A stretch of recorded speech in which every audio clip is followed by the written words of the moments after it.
Dysfunctional vat. I'm in the process of cleaning up my tractor. I'm getting ready to do lubrication on it or pump grease into all the fittings that need them, and just generally check the tractor over, tires, suspension, all that good stuff. And I wanted to tell you about a test that you may not be doing on your tractor. It's called a drift test. What you do is you set a ruler, and in this case we're sitting at 32 inches. And this is a simulated test. So we're at 32 inches and we check the time. There's our time right there. You wait a few hours.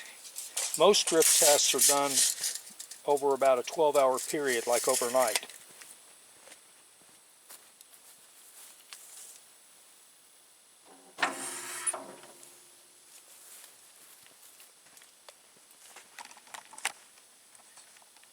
You come back the next morning and you measure the height. In this case, it's 20.5 inches.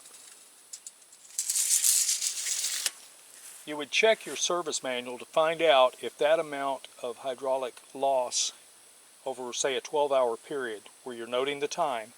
Here's our time that we just did the test, the follow-up.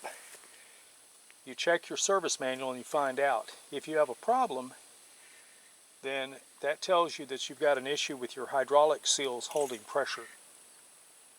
So that's how you do a drift test.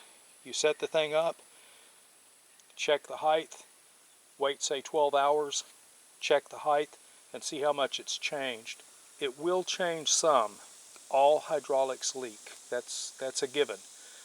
But in this case, that's an exaggerated amount just to show you what we're doing.